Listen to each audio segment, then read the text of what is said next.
I feel like if I call up Senator Cruz right now, he's going to be like, oh, okay, just another Democrat, like whatever, I'm brushing off that opinion. So how can I call my senator and make my call more effective and like not just from a party that they're just going to, disregard? Like how do I make my opinion more powerful and maybe not so partisan, I guess, on the Supreme Court issue specifically? I mean, I think, and again, going back to what Rebecca said about regardless of what party they're affiliated with, and regardless whether we think they're listening to us or not, I would still implore people to still call. Still write those letters, still write those emails, still make your opinion known. And yes, sometimes you'll come across where you feel like it's going in one ear and out the other, and that's sometimes if you can even get in front of them. But utilize your time, and what I would say is when you're contacting somebody that is holding a position of power like that, is to be laser focused. Know what you're going to say already, how you're going to say it, and let kind of the facts and figures, let us, organizations that lobby and advocate on that, do that. What I would say the best, most effective way is personal stories. How does this affect you personally, or how does it affect somebody that you love? And stick to one issue. Because again, either when you have the opportunity to get in front of them, it's probably going to be for a very short amount of time. And so it may be seem daunting and not worth it, or you're not being heard, but know that we need to continue each and every day. With Equality Texas, we have a great program. It's called the Equality Project. And what we do is we go in and we do trainings on how to most effectively go in and advocate on behalf of yourself or those that you love. How do you kind of develop your conversation? How does it even look? Even role play, and so that way when you do get in front of them, you don't miss the opportunity to make your ask and hold them accountable. So I hope that answers your question. But there's and I would say don't worry about whether he agrees with you or not. Break his phone line. Everybody call. Break the phones. Crash the email.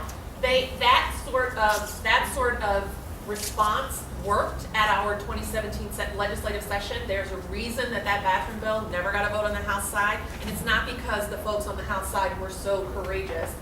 It's because you all told them, don't you dare. And maybe just a slightly tactical approach. So I would make 2 calls. It's just 2 calls. It doesn't take that long. So one would be telling the issue that really matters to you, the story, and then also there's going to be some process issues that actually your senators might listen to. So we're going to have a public fight over how much of Judge Kavanaugh's documents, for example, from his time serving in the Bush administration, we're actually going to get to see, meaning the Senate and ultimately the public. And that may become a big issue publicly. And if you were telling these senators whose votes you'll probably not get, that matters to you, that's maybe something that they're like, oh man, the public really is insisting on this, so I'm at least going to agree process-wise that we have to hear everything about this candidate, not tamp things down. And I'll share that I worked for Congressman Panetta many, many years ago in California, and I'll tell you what happens when we get those calls. At least this is how the congressman handled it back in the day. We tallied those calls. Yep. And there was, at the end of the day, there was a call vote. Okay, we got 103 votes from, on this issue, and we got 32. And the congressman looked at that every morning to see who was calling into the office and what was important to that county, or in that area at that time. So those numbers are used, and it goes back to like when we talk about reporting discrimination. Those numbers are recorded, and that information is taken in because it guides like, well, maybe we do need to do something on this, or maybe I need to pause on that. So don't think that, well, I don't know what Cruz does, but they're paying attention to like, oh, this might be an issue I need to reconsider. Okay, going back to the cake in Colorado, if that is the case, that they discriminate, should he put a sign there, I do not serve Jews, Chicanos, Muslims, whatever? So what is he open for business? I thought once you had a business, you were open to serve everybody. So if we're going to use religion, if a Muslim goes into a liquor store, they're not going to sell him any because it's against his religion. Where does it stop? I understand, but no, I don't understand it. Business is business, and if I want to make the Yankee dollar, I'm going to serve everybody.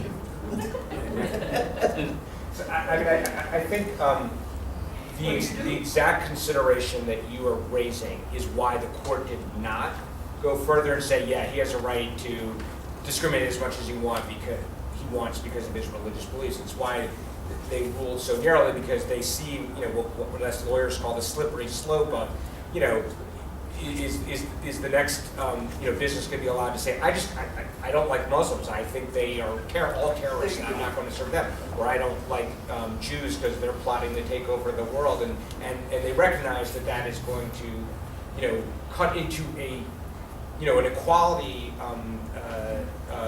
regime that we have built out throughout this country, that not just government can't discriminate, but businesses open to the public can't. Don't they put a sign? We Well, don't serve lesbians, we don't serve Yeah, and gays. shortly after the Masterpiece decision was What? released out, there were people that were putting signs. There was a hardware store that said Yeah. they don't offer service to gays and lesbians. But I think one important thing for us to look at when we talk about civil rights and things of that nature, looking at the history of what has evolved in our nation. Looking at the signages that were used even here in South Texas, where it says no Mexicans. History is repeating itself, and people again are emboldened to put those signs up because they think this was a landmark decision and it's a win for us. When again, as they explained earlier, it wasn't a decision based on the license to discriminate. It was a decision based on how the case was handled itself. But people are going to hear what they want to hear, and those signs are absolutely being put up. So before you go into a store, I'm gonna say, excuse me, what religion are you? So make sure they, if they're Catholic or Protestants or what, I don't know. I think it's really, what you're raising to me is so important about what it means to be American and Texan for that matter. We live in one of the most religiously diverse states in the country, and we don't have the kind of religious strife that we see in other parts of the world because we struck this balance where people are free to worship as they wish, but when we get into public spaces, we accommodate each other, right? We make room for each other, and we welcome each other. And so what you're pointing to me, it's like, well, what's up for debate right now is who are we as a people, right? And I'm with you. I don't want to see those signs. Hi, I want to thank you all for being here. I work with a couple of gun violence prevention organizations, and I recently testified in Austin about red flag laws, and of course we were surrounded and intimidation by, people with AR-15s and pocket knives and guns. And I remember after my testimony, one of the gun rights enthusiasts testified, and he told the committee that we have already told we're not for any suggestion of red flag laws or secure storage laws is an infringement on our rights. We've already talked to Governor Abbott, and he knows our stance, and we told him we'll remember in November. And then the official in the Republican Party testified, and he claimed to have been the main writer of the platform for 2018. And so curiosity, and it just occurred to me that they're very pro-religious freedom if you're Christian. But I've never seen them defend many Muslims or Buddhists or Hindu people. So I was just, the more they anger me, the more I tend to show up. And right now I'm pretty angry. I think our current inhabitant of the White House is very, very scary. I wake up every morning wondering, are we going to go into a war because of something he said? His behavior is so embarrassing. Anyway, what I wanted to suggest is that please Google 2018 Texas Republican Convention. It is pretty scary. Repeal the minimum wage. I had some of it here. Return the country to Judeo-Christian principles. Have a convention of states. Fight environmentalism that causes any disruption to business, tooth and nail. It will scare the hell out of you. They are trying to, Abbott's got 31 states, he needs 34 Republican governors to have a convention of states where he can, and one of the things on the platform is that the governor will appoint the senators. They want to repeal that. They want to repeal any of Obama's executive orders that interfere with Texas platform. It'll make an activist out of you. I mean, if you have gay kids, gay grandkids like I have, and friends who you know and love, or people who just want to live in peace and freedom, you need to be active. Because and I'm going to testify again, I know I'm going to piss them off, but that's okay. I mean, they're so intimidating, we're just a bunch of little grandmas, so I don't understand. But anyway, please Google 2018 Texas Republican platform, read it, and have some tissues with you when you do. Thanks. And thanks for being here. And anything else we can do, I mean, I'm trying to do everything I can. I register voters, I go to Austin, I go to things like this to be informed, and anything else you can tell me I can do, I will do it. Thank you.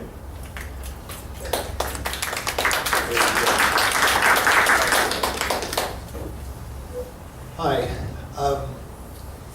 You were talking about chipping away at our liberties. I have a great concern as a father of a 14-year-old daughter. I'm very concerned that we adopted. I'm very concerned that that could be taken away from me down the road. That they could pass some regulation that says gays can't have a child. And even though it's legal for 14 years, I have a fear in the back of my mind that she could be taken from us. I know you're not mind readers, but is that possible?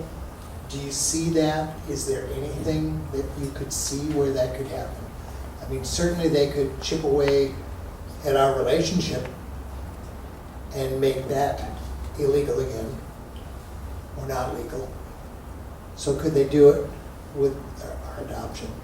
I mean, I think the issue that you're raising is the way, the rest of you may be hearing the same sorts of things from people. I hear these kinds of questions from people a lot, and I think I understand why you are scared about your family and why you are worried.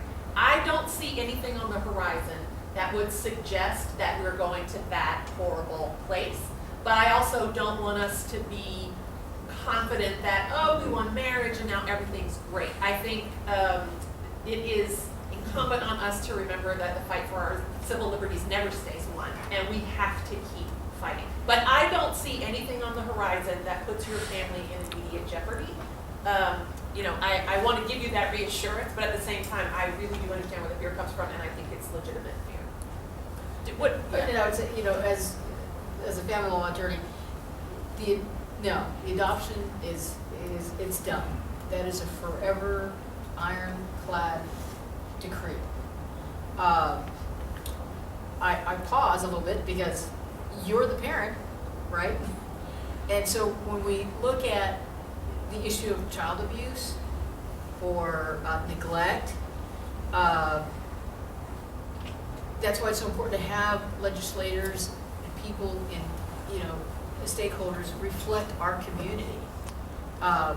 Because, I see this, as a guardian ad litem for children, sometimes I get called in because I have a foster child in care who may be questioning, who may have issues with their sexual orientation.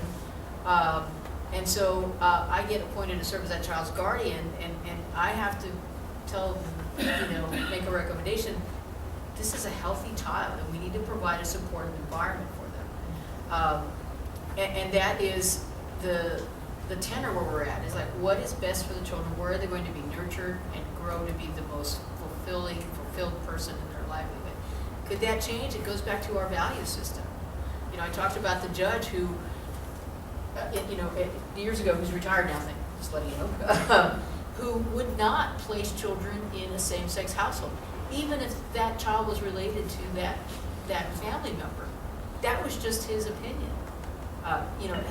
His perception of what meant a child's emotional need went to a traditional, two parents, you know, you raise this child to be heterosexual and, you know, they make the decision when they're 18, not about supporting a youth's question or where they're at. So, but in terms of the adoption, that's ironclad. That is sealed.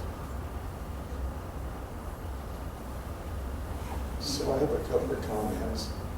The first is, you can bet your ass that there's going to be all kinds of cultural war stuff in this next legislature and the one after that. Not just because it revs up their base, but because it diverts everybody's attention away from what's really at stake in the next two legislatures in this state, and that's called redistricting. They don't want anybody watching that because that's how they're going to maintain their domination for the next decade. And we don't have Joe Strauss for a speaker now anymore, so who knows what's going to happen. The other comment I have is, if I was sitting on a SCOTUS and this case came up to me, I'd try to find a way to thread the needle too. I really don't understand why, if there was a procedural problem in the lower court, why they didn't remand the case back to them. I never understood that. Didn't make any sense. But, you know, I can see why they didn't want to get into this, because of the question I want to ask now, which is, how is it that religious organizations and people who claim religion got such a huge bigger dose of sovereignty than everybody else did? How did that happen? You know, the government is supposed to be representative of us. That means we have as much sovereignty as the government does, right? How did religion get accorded so much sovereignty? How do they get away with preaching politics on the pulpit and still get accorded a tax status of a nonprofit? Show me a religious organization that isn't operating as a business. Amen. Come on. I mean, pass the plate. Duh.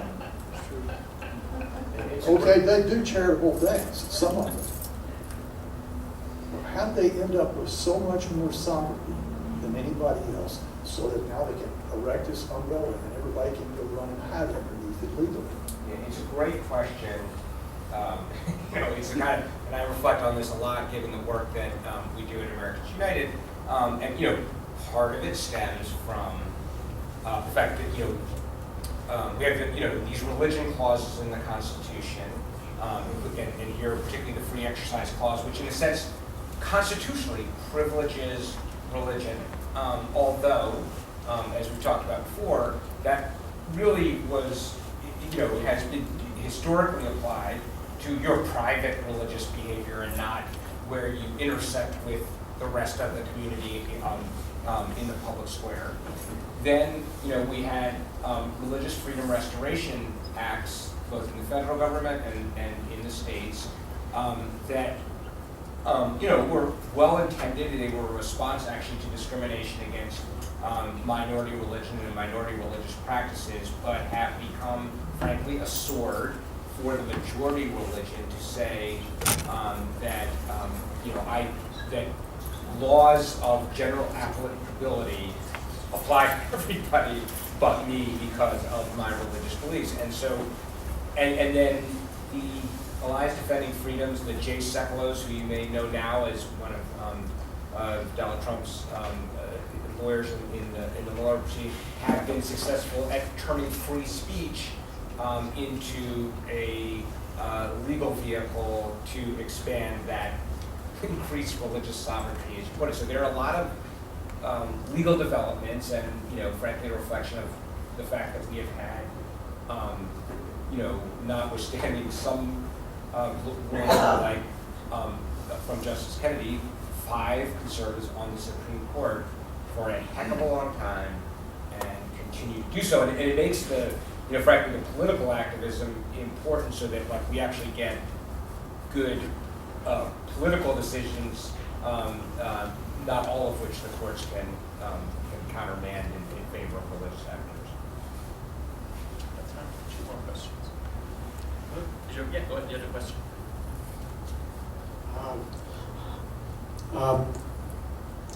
First of all, I wanted to ask you about this. I'm not sure it is also the discrimination ordinance, including the housing community.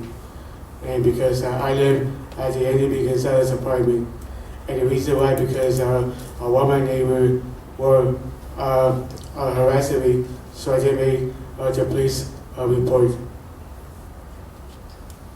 So, I think it is correct that the San Antonio non-discrimination ordinance also includes discrimination in housing, and that you could make a complaint, yes, am I right? Sure. Yes, that you could make a complaint about discrimination that you face in housing. That is one of the categories that is protected.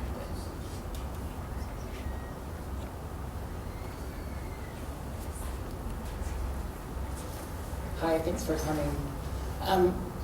My question is, let's assume that Kavanaugh is confirmed or some other conservative pulls his court to a more conservative leaning.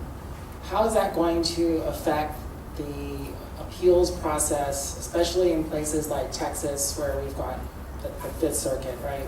A more conservative appeals court. We have fairly hostile state legislature.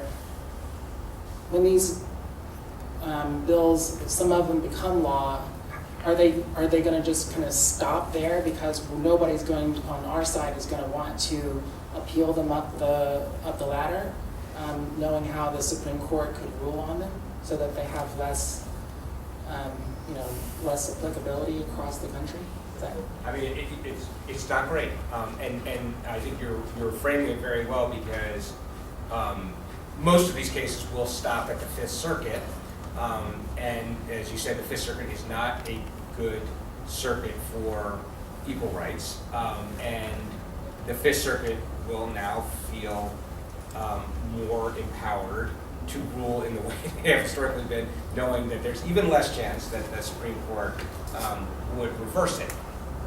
We assess these kind of strategic considerations all the time.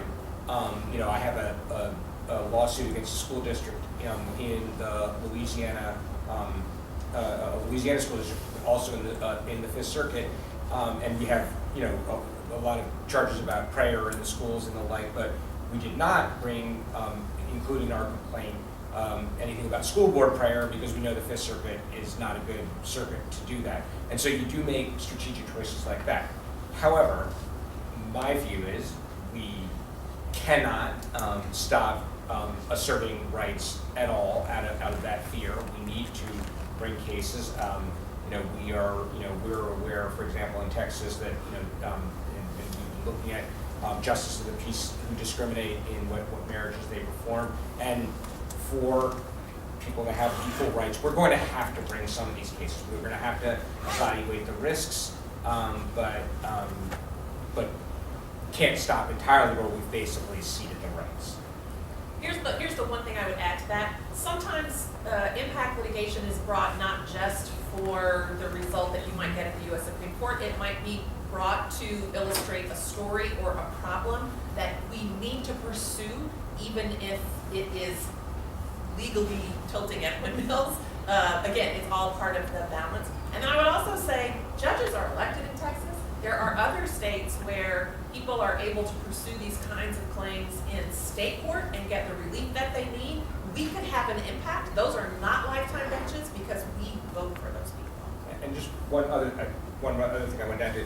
These cases all start out in trial courts, federal district court if it's a federal case, otherwise state trial court cases. And one of the things you have the opportunity to do there is actually gather evidence and put on evidence. And my experience has been when you do that, when you, for example, test a lawmaker's or municipal actor's reasons for doing discriminatory things, you often can develop records that make them look very bad. And when you present that at the trial court level, you could sometimes have a success there that they don't want to appeal. So there is, a little, when we have these good cases to bring, we have some leverage in that regard too. We have under the civil rights laws. We can recover attorney's fees when we win. So if we can be successful winning a case in the trial court because of the way we've developed the case, sometimes defendants who have lost in the trial court are going to be reluctant. They're going to be reluctant to appeal it because they're going to just incur more expenses. So we haven't lost all the leverage in that regard. So I want to be mindful of time, and I want to save room in our last few minutes for the call to action. So you'll be my last question. If anybody has questions that we didn't get to, please feel free to stay afterwards, and our panelists will be happy to speak to you one-on-one. I don't have a question, but during the Clinton administration, there was something called the Workforce Investment Act, and it was actually to get the working poor off of welfare and to have certain kind of measures. And there was something in there called the Ashcroft Amendment, which was basically how do we get social services moved into the faith-based community. And at that point, the governor's commissions were all meeting together, pulling this stuff up, and obviously it took off. But the ramifications are that in rural areas, that's the legacy. And I think a lot of people do not understand that these come from block grants. This isn't fund money. It's coming down from your workforce development areas. Texas has, I think, more workforce development areas now than even California. I think we have the largest scale map in the country. That's why so goes Texas, so goes the rest of the country. So when we have issues and fights here in Texas, it is usually duplicated across the country, and that's why it's so important. Amen. So thanks everybody for asking your questions. As I said, if we didn't get to you, feel free to talk to one of the panelists afterwards. I don't want you to get away without our call to action, so right now it's my pleasure to introduce from the Texas Freedom Network, Oscar Tu.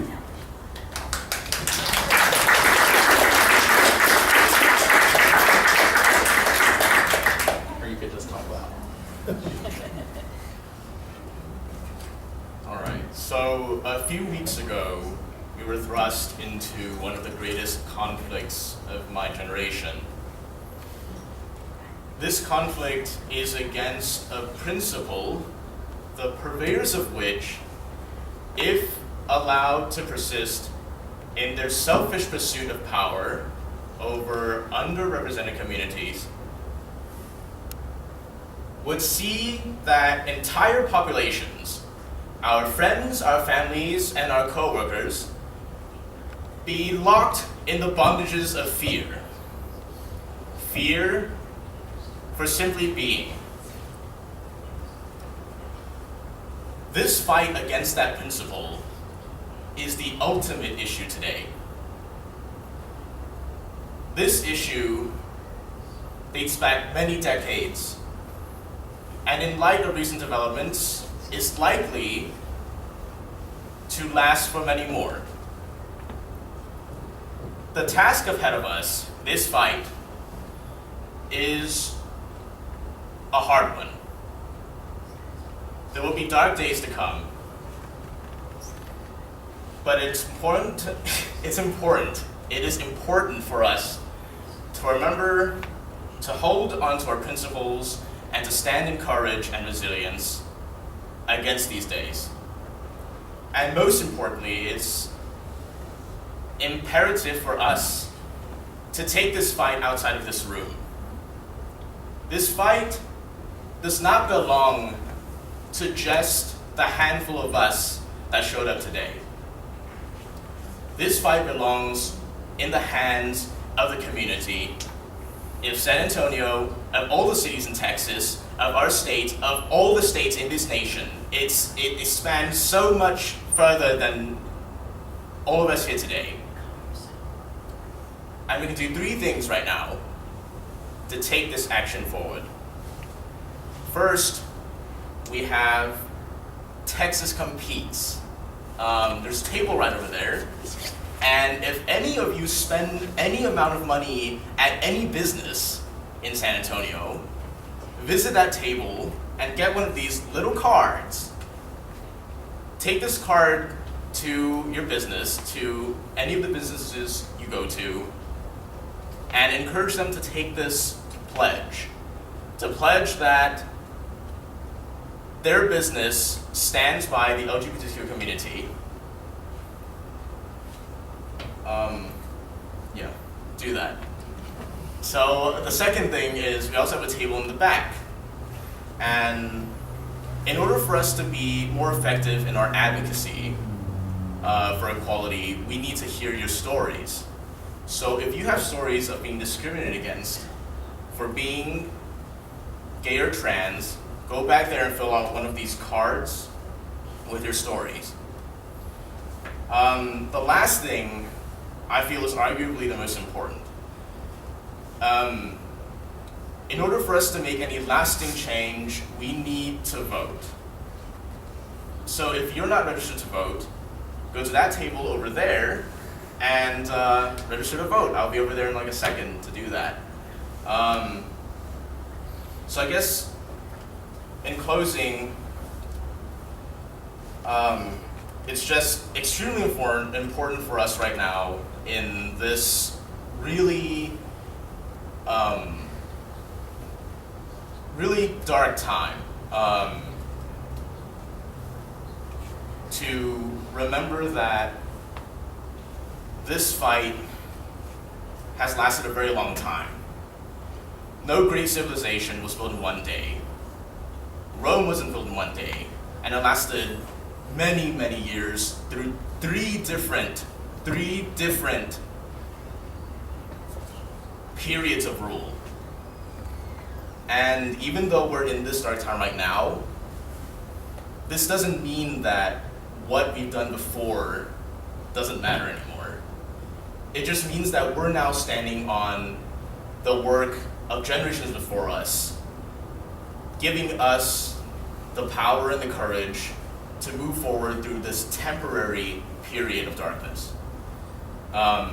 So go take action, bring this fight outside of this room by doing any of the three things that I just told you, or just do all of the three things that I just told you.